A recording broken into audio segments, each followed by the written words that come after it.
Assiste-t-on au début d'une fin de règne en Angola? Let's now take you to Angola. The state radio has announced that President Eduardo dos Santos will not stand for re-election next year. Depuis 37 ans, ne va pas solliciter un nouveau mandat l'année prochaine. D'après les mêmes sources, il devrait Sources contacted by the state media have also announced that dos Santos will be replaced by the present Minister of Defense and Vice Chairman of the ruling party, João Lourenço. Angola is preparing to hold general elections next year. The country's constitution states that the leader of the party, which wins majority seats, becomes the head of state. Well, according to the defense minister, the president will not be a candidate as he already has a successor. It should, however, be noted that this is not the first time dos Santos has said that he will leave office. In 2001, the powerful leader said he would step down and not run as a candidate in the next elections, but was ultimately re-elected in 2003. In March 2016, he then said he would leave politics in 2018, but gave no hint of resignation plans. The announcement about his departure has elicited mixed reactions on social media outlets, with even some users comparing it to the downfall of President Yahya Jammeh in Gambia. President dos Santos and his family have consolidated political power and amassed billions of dollars in wealth, with Isabel, the president's daughter, being named the richest woman in Africa. Joining us now to talk about this development live from Luanda in Angola is our correspondent, Federico Daniel. Federico, good morning and thanks for joining us on the morning call. How has Angola welcomed the decision by dos Santos not to stand for re-election next year?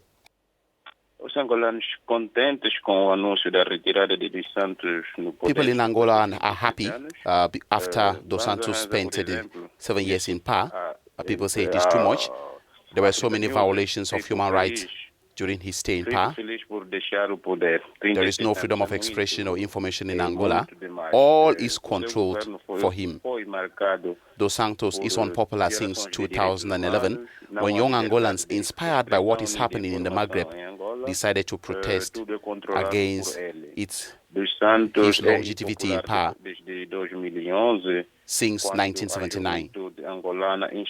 Newspapers have focused on his departure.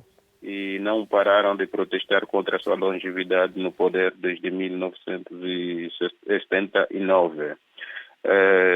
Nos jornais também foi título de destaque a saída de dos Santos anunciada. O jornal Folha 8... The newspaper Folha 8 writes this morning, dos Santos is going, but without saying anything about his private army.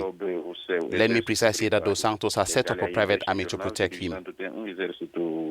Armado, uma força armada privada disponível para sua proteção. The Novo Jornal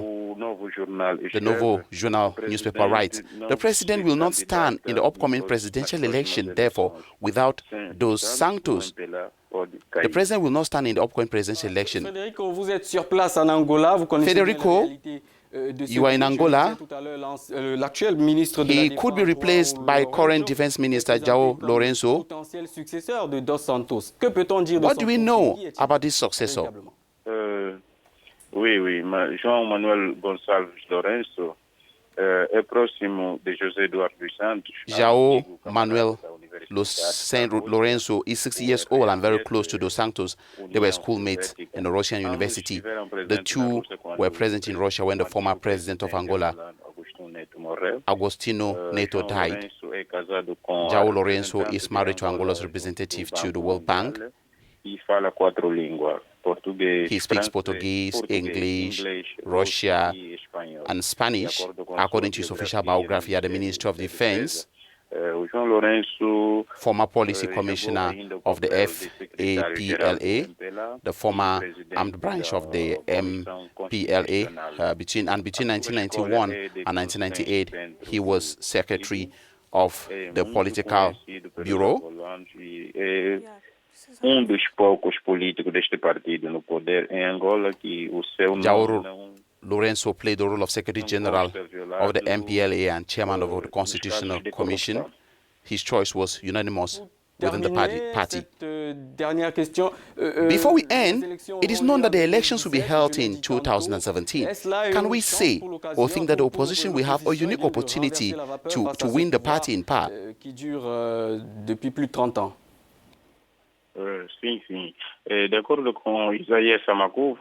According to Isaïas Samakuva, he is the president of the main opposition party, UNITA. He said yesterday at a press conference in Luanda that the time has come for political power to change hands, for change to occur in the lives of the Angolan people. The current leaders who lead the country since its independence in 1975 have done nothing to combat poverty, corruption, and misery among Angolans, he said. He added that Angolans must also vote for change. Em 2017, os angolanos devem votar para a alternância, dizia Samakuva. Para Lindo Bernardo Tito, deputado... According to Lindo Bernardo Tito, member and spokesman of the second largest political party in Angola, whoever represents the MPLA, João Lourenço ou dos Santos, the party in power will face difficulties in winning the elections.